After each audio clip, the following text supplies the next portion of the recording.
Thanks very much for being with us, ma'am. If I may ask you, are you in a position right now to talk about the contours of the deal with the United States? Are you in a position to share details as we speak? Not as in detail as it would be in the proposal which will be given to the General Council. But it will also not require a great, effort to understand that when we say this whole thing is hopefully going to go in our favor, it is also something which the US has appreciated and understood, and on which we have reached a kind of an understanding with them, is largely on those factors on which we had stood up to speak for our national interest.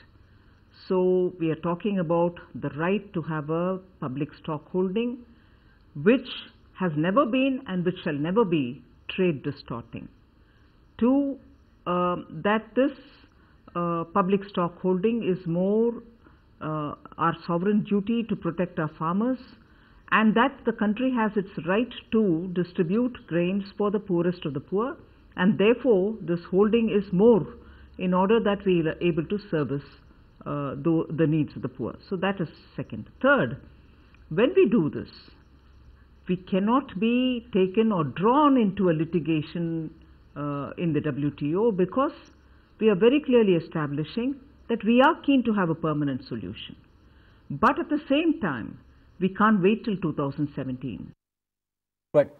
Ms. Sitharaman, what is India's understanding with other agri-export countries like Canada, even New Zealand? After all, the deal with US is still bilateral, isn't it? Well, no, wait a minute. Let's not misunderstand what we are doing today. There is no bilateral agreement. It's an understanding. It's an understanding with the United States, with whom we have been talking and who have agreed to sit and engage with us and understand why we have indeed said what we have said from July 2nd. So the United States has understood, and together we want to deal with this issue of what's about the trade facilitation, where we had a difficulty when we dealt with trade facilitation as a single standalone. And what is it about the public stock holding about which India stood up, considering that the Bali agreement was imperfect, and to that extent we wanted a course correction. This was the details of the engagement with the United States. They've understood, appreciated, and today we are both able to say that we shall go to the Council, General Council, with this understanding that they appreciate why we stood up for public stock holding, and we have explained why we are not against trade facilitation. Together we approach the World Council of the WTO, General Council of the WTO.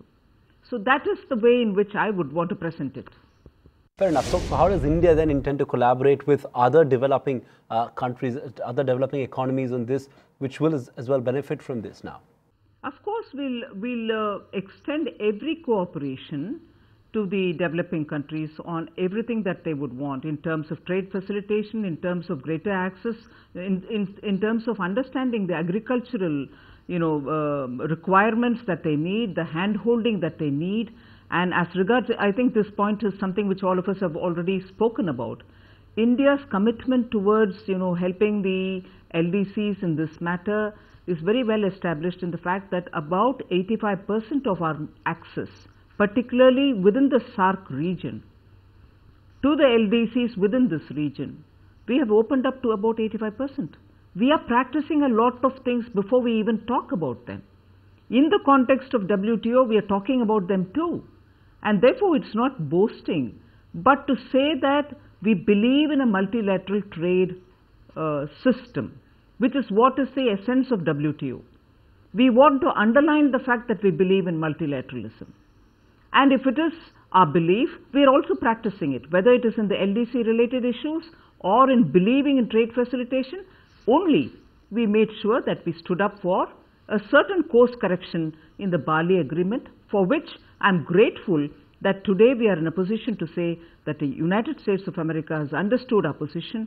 They are also able to appreciate, and we are together going to put our viewpoint as regards the food security issue, the public stockholding issue, and our commitment for trade facilitation has already been explained.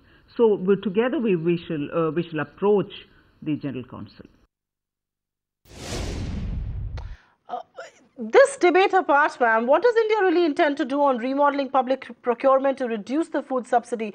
This can't stay in perpetuity, just like the peace clause that you have arrived cannot.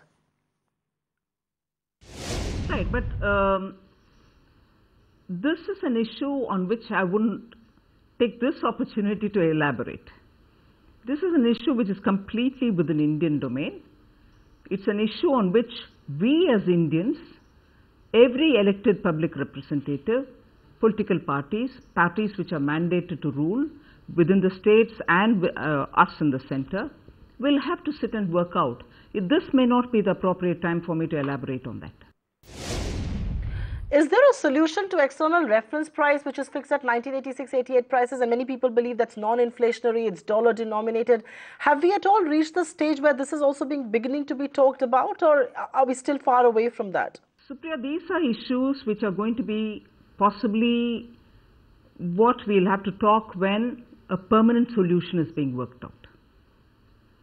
A permanent solution for the public stockholding is going to have so many different factors in it, and these, you're right, are issues which will make up for what is a permanent solution.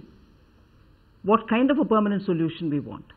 Now, if these are issues which we have to talk as and when we are going to discuss a permanent solution, today, to even speculate may not be right.